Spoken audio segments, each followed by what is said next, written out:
2024년 5월 15일 수요일 돈다방 미쓰리 시작하겠습니다.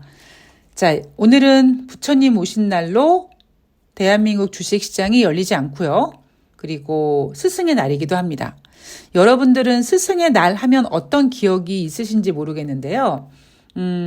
저는 스승의 날 하면 스승에게 감사한 마음을 가져야지라는 생각보다는 제가 2008년도에 겪었던 그 일이 가장 먼저 생각이 납니다.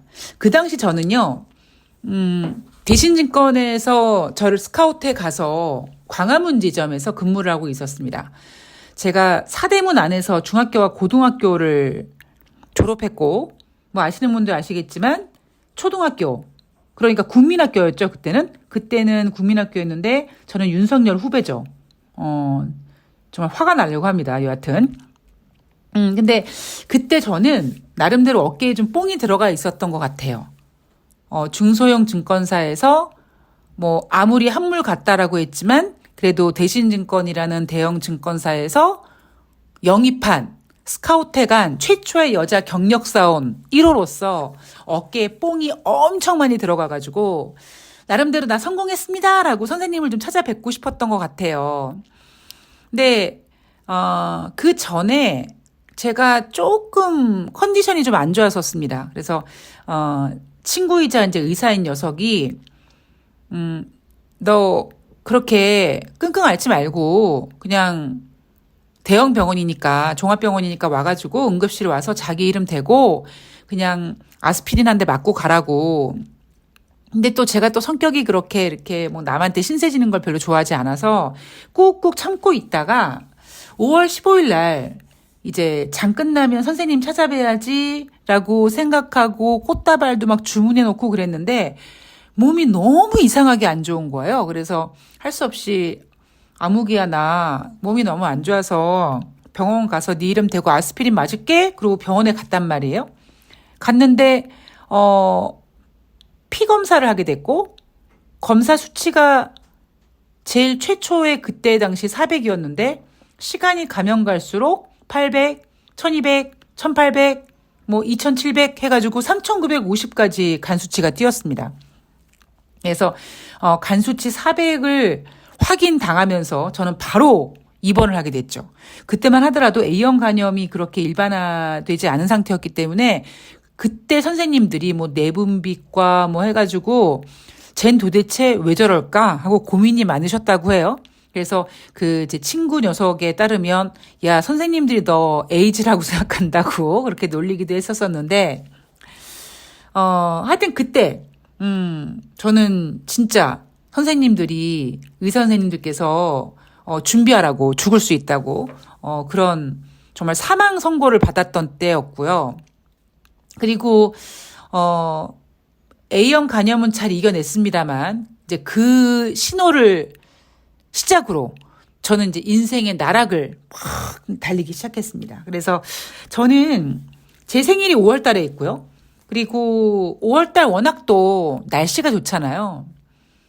그리고 또 저는 김건희가 숫자 5를 좋아한다고 하는데, 예, 저도 또 좋아하는 숫자가 숫자 5여가지고 좀 불쾌하긴 하지만 뭐 여하튼 제가 좋아하는 것들이 많이 모여있는 달이 5월이어서 정말 5월달을 좋아했었거든요. 근데 그때 이후부터 저에게 5월은요. 그닥 좋았던 달이 아니에요. 아마 제가 이런 이야기를 작년 5월에도 아마 했을 거라고 기억납니다. 그러니까 작년에도 5월달 그렇게 뭔가 썩 그렇게 좋지 않았고요. 그 전에도 뭔가 5월달 되면 구설수도 좀 있었고 좀 이렇게 날씨와는 다르게 저는 개인적으로 짜증나는 일들이 되게 많았던 기억이 좀 있습니다. 그래서 5월달을 별로 안 좋아하는데 올해 5월은 좀 다른 것 같아요. 그냥 올해 5월은 무언가를 제가 뭐 악셀레이터를 밟든 아니면 뭐 뭘 만들든 뭐 할든 할지 모르겠는데 하여튼 굉장한 기대감과 뭐 설렘 같은 게 좀 있는 그런 5월인 것 같습니다. 오늘의 결론 여러분들 건강하십시오. 예. 저는 그때 이후에 사실 많이 고생하고 그러면서 뭐 잘 챙기지 못했습니다만, 어느 순간부터 제가 조금 건강을 챙길 수 있을 상황이 됐다. 그때부터 저는 지금까지도 간에 좋다는 약초들을 아주 약하게 달여가지고 물 대신 마시거든요. 그러니까 그때 간 수치 3,950까지 올라가서 간이 완전 박살났다. 그래서 그렇다라기보다는 아시는 분들 아시다시피 저는 주식 다음으로 좋아하는 게 남자보다 좋아하는 게 맥주다 보니까 나이 먹어서 주식도 나이 먹어서 오랫동안 하고 싶고 맥주도 나이 먹어서 물론 지금처럼 들이붓지는 못하지만 그래도 내가 좋아할 때 내가 마시고 싶을 때 한 잔 정도는 마실 수 있을 만큼의 어떤 간 건강 상태를 유지하기 위해서 그렇게 간을 챙기거든요. 그러니까 여러분들도 미쓰리의 어떤 그 투자 마인드는 한 방에 땡기는 게 아니라 주식을 즐기면서 뭐 경제 이슈 같은 것도 잘 챙기면서 꾸준히 나이 먹어서 오랫동안 어느 정도 일정한 수익률을 유지할 수 있는 투자 마인드라는 걸 여러분들께서 알고 계시고 여러분들도 그런 저의 투자 마인드가 나쁘지 않다고 생각하시니까 돈다방 미스를 청취하고 계시는 거 아니겠습니까? 하여튼 그러니까 여러분들은 저와 함께 오랫동안 주식을 하시기 위해서는 물론 간뿐이겠습니까? 그죠? 다 건강해야죠. 저는 오히려 나이 먹은 다음부터 더 제가 좀 건방지고 재수없음이 좀 덜해지는 것 같아요. 왜냐하면 저는 제가 A형 간염에 크게 한번 정말 죽을 뻔하게 알아본 다음부터 사람들을 만나서 건강 얘기를 하면 제가 그렇게 깝쳤거든요. 근데 저랑 친하게 지내는 지인 중에 한 명이 갑상선 항암 수술을 2번이나 했단 말이에요. 그래서 둘이 이제 이런저런 얘기 나오면서 나는 A형 간염 때문에 뒤질 뻔했어 막 얘기하고 뭐 너 그게 어떤 고통인 줄 아냐 야 30cm를 못 걸어가 막 이렇게 깝쳤는데 그 후배 그 항암 치료 받는 과정을 듣는데요. 굉장히 제가 뭐라 그럴까요? 미안해지고 정말 번데기 앞에서 주름 잡았구나라는 생각도 들더라고요. 그래서 모든 신체는 다 아프지 않습니까? 그죠? 정말 내 손톱 밑에 정말 작은 머리카락 쪼가리 하나 껴도 막 따끔깜하고 아파 죽겠는데 그만큼 건강이 중요하니까 저는 건강이 중요해야지 뭐든지 할 수 있다고 생각을 합니다. 그러니까 여러분들도 돈도 중요하지만 건강도 챙기시면서 경제라든가 주식을 오랫동안 여러분들 곁에서 함께 할 수 있도록 돈과 경제를 여러분들의 동반자로 들 수 있도록 건강관리 잘 하셨으면 좋겠습니다. 자, 오늘 5월 15일 수요일이고요. 일주일에 한 가운데 5월에 한 가운데 와 있습니다. 밖에 비도 내리고 약간 기분이 뭔가 이렇게 막 수다 떨고 싶어요. 자, 오늘 돈다방 미스리 5월 14일 화요일 뉴욕 증시 마감 현황을 전해드리도록 하겠습니다. 자, 제가 최근에 무슨 얘기를 해드렸냐면 지난주 같은 경우에는 특별하게 튈 만한 경제 지표가 없었다. 여기서 튄다라는 의미는 그 중요한 경제 지표는 없었다. 그리고 이번 주 중순에 그러니까 5월 15일이면 수요일이니까 주중에 한 가운데에서 4월달 소비자 물가 지표가 발표가 되는데 어떻게 발표되고 그리고 예상치에 부합했든 했든 발표가 된 다음에 주식시장이 하고 올라가기도 좀 쉽지 않은 장이다 보니까 일단 중요한 경제 지표가 발표되지 않는 기간 동안 뉴욕 증시를 올릴 수 있을 만큼 한번 올려보자. 이런 분위기가 지난주에 이어질 거라고 말씀을 드렸고 그런 분위기가 지금 조금 5월 14일 화요일까지 더 조금 늘어지게 이어지고 있는 것 같습니다. 그래서 5월 14일 화요일 뉴욕 증시는 3대 지수가 모두 상승 마감했고요. 다우지수가 0.32, S&P 500이 0.48, 나스닥이 0.75% 상승했습니다. 자, 이날 뉴욕 증시 왜 상승했습니까? 4월달 생산자 물가지수가 월가 예상보다 웃돌았습니다.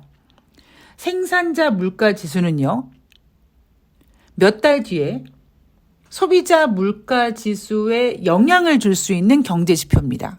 그러면 우리는 지금 오늘 밤에 발표될 4월달 미국의 소비자 물가 지표를 예상치를 알고 있습니다. 어떻게 나올지, 예상치에 부합할지, 예상치보다 더 잘 나올지, 예상치보다 둔화됐을지는 뚜껑을 열어봐야 될 거고, 그리고 설사 예상보다 둔화됐다고 하더라도 와, 둔화됐으니까 이제 연준이 금리를 인하할 거야. 와, 주식시장 가자. 이렇게 되기도 쉽지 않은 장세이기 때문에 지금 5월 14일 화요일 뉴욕 증시의 상승은 생산자 물가지수가 올랐음에도 불구하고 상승했다. 분명히 상승한 이유가 있을 거고요. 그러면 그 상승한 이유가 제대로 된 상승 요인인지 아닌지를 우리는 알아야죠. 여러분들이 주식을 하겠다라고 어금니를 꽉 깨무는 순간 여러분들 머릿속을 개조해야 될 부분 중에 가장 중요한 부분이 뭐냐면 무엇 때문에 오르고 무엇 때문에 내린 게 아니라 오르니까 이런 것 때문에 올랐을 거야 라고 갖다 붙이고 누가? 전문가들이요. 빠지면 이런 이유로 빠졌을 거야 라고 이유를 달게 되는 겁니다. 뭐뭐 때문에 오르고 뭐뭐 때문에 내린 게 아니에요. 이게 바로 주식시장을 공부하는 그 첫 스타트입니다. 여러분들께서 머릿속에 이 고정되어 있는 그 고정관념을 완전히 깨셔야 됩니다. 왜냐? 자, 5월 14일 화요일 뉴욕 증시가 3대 지수 모두 상승 마감했습니다. 지금 여러분 주식시장 분위기가 되게 좋아요? 유동성 장세인가요? 아니잖아요. 경제지표 잘 나와요? 안 나와요. 인플레이션이 둔화됐습니까? 인플레이션 연준이 원하는 목표치까지 왔어요? 아니에요. 연준이 원하는 목표치보다 지금 점점 멀어지고 있단 말이에요. 그런데 뉴욕 증시는 상승하고 있습니다. 그렇다면 우리는 최소한 뉴욕 증시가 올랐을 때 과연 이 증시를 흔드는 그 큰 손이 어떤 이슈에 스포트라이트를 비춰서 마치 그것 때문에 증시가 오른 것처럼 보이게 하는지를 우린 정확히 알아야겠죠.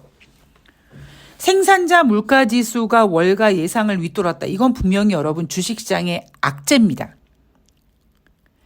소비자 물가지수에 영향을 줄 수 있는 지표가 생산자 물가지표란 말이에요. 그런데 이날 증시가 왜 올랐을까? 이날 제롬 파월 연준 의장의 연설 때문에, 발언 때문에 올랐습니다. 제롬 파월 연준 의장의 발언을 먼저 보고 여러분들이 제롬 파월 연준 의장이 얼마나 무능한지, 제롬 파월 연준 의장이 나중에 어떤 천벌을 받을지 한번 우리가 생각해 보도록 하겠습니다. 제롬 파월 연준 의장은요, 이런 얘기를 합니다. 고용시장이 조금씩 식고 있다는 신호가 있다. 다음 금리 결정이 인상일 것이라는 생각은 하지 않는다. 4월 PPI, 즉 4월 생산자 물가지수는 예상보다 높았지만 3월달 수정치는 낮아졌고 뜨겁다고 하기보단 혼재됐다고 봐야 된다. 자, 여러분 어떤 생각을 하십니까? 어떤 느낌을 받으셨어요? 다시 한번 읽어드리겠습니다. 고용시장이 조금씩 식고 있다는 신호가 있다. 다음 금리 결정이 인상일 것이라고 생각하지는 않는다. 4월 생산자 물가지수는 예상보다 높았지만 3월달 수정치는 낮았다면 뭡니까? 하향 수정됐다는 겁니다. 그리고 뜨겁다고 하기보단 혼재됐다고 봐야 된다. 저는 오늘 방송에서 제롬 파월 연준 의장의 이 발언들을 하나씩 작살내드리도록 하겠습니다. 그리고 생산자 물가지수로 넘어갈게요.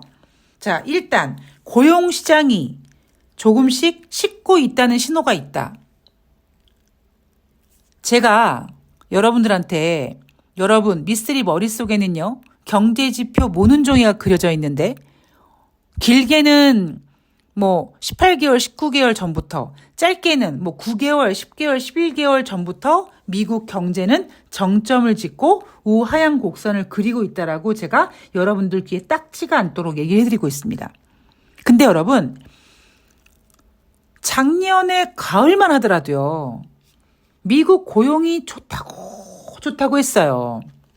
그래서 방송 중에 뭐라고 얘기했냐면 미쓰리는 미국 경제가 정점을 찍고 우아한 곡선을 그리고 있어서 2024년 스태그플레이션을 걱정해야 될 텐데 미국은 저 한국의 저 돈다방 미쓰리 그 유명하지도 않은 걔 말 틀렸어. 우리 미국 고용 좋아. 고용 좋으면 경제 좋은 거 이런 식으로 다른 경제 지표를 외면한 상태에서 고용이 좋으면 경제가 좋다라고 계속 주장을 해왔단 말이에요. 그러다가 작년 11월 초에 발표된 10월달 고용지표가 부진해짐으로써 어떻게 멘트가 바뀌었냐면 고용이 연병 너무 뜨거웠는데 고용이 뜨거운 커피인데 그거 마시려다가 주둥이가 딜 것 같아. 그래서 그동안 못 먹었었거든? 근데 지금은 그 고용이라는 커피가 딱 마시기 좋게 아주 그냥 미지근하게 절대 상처 안 주고 주둥이가 막 화상 입어가지고 막 그냥 2배, 3배 이렇게 두툼해지지 않도록 딱 마시기 좋은 적정한 온도라는 식으로 고용 둔화를 포장을 했습니다. 똑같은 거예요. 고용시장이 조금씩 식고 있다는 신호가 있다. 근데 여러분 이 고용시장에 대해서는 제가 뒤에서 다시 한번 언급을 해드리도록 하겠습니다. 자, 그 다음 문구. 다음 금리 결정이 인상일 것이라고 생각하지 않는다. 자, 미쓰리가 얘기한 것 중에서 뭐 그렇게 잘못된 것들이 없죠. 제가 2015년부터 지금까지 돈다방 미쓰리를 하면서 제가 크게 뭔가 시황을 잘못 봤던 적이 별로 없습니다. 금리 인상 할 거라고 전문가들이 얘기했을 때 저 혼자 금리 인하 맞췄고요. 가끔씩 금리 인하 횟수도 맞췄고요. 일명 스태그플레이션이라는 단어도 올해 이슈가 될 거라는 거를 제가 작년 연말에 이야기를 했습니다. 단지 미쓰리가 한 번 크게 잘못 봤던 적은 있어요. 그게 언제냐면 2019년이었습니다. 다시 말씀드리지만 그 당시 모든 전문가들은 연준이 추가적으로 금리 인상을 한 번, 두 번 더 할 거라고 예상했었고 저는 금리 인상이요? 금리 인하할 거려? 라고 금리 인하를 질러놓고 정작 금리 인하가 되니까 유동성이 다시 회수가 되기 전에 어설픈 상태에서 풀려버리는 바람에 주식시장이 막 올라갔거든요. 제가 그걸 놓친 거죠. 금리 인하는 예상을 했는데 금리 인하함으로써 유동성이 막 엄청난 힘을 받을 거라는 걸 놓치다 보니까 2019년도 제가 주식시장을 그렇게 좋게 보지 않았거든요. 그러니까 그때 제가 큰 실수를 한번 했었죠. 여하튼 저는 2015년부터 지금까지 시황이나 이슈 같은 걸 보면서 제가 자부하는 건 뭐냐면 첫 번째 김치전 뒤집듯이 시황을 확확 바꾸지 않고 두 번째는 쭉 듣다 보면 그렇게 제가 잘못 보고 있는 건 별로 없습니다. 제가 여러분들 뭐라고 합니까? 여러분 더 이상 연준은요 금리 인상을 할 수가 없어요. 그 얘기를 계속 해드리잖아요. 근데 제롬 파월 연준 의장은 다음 금리 결정이 인상일 것이라고 생각하지 않는다. 아니 인상일 것이라고 생각하지 않는 게 아니라 인상을 못한다고요.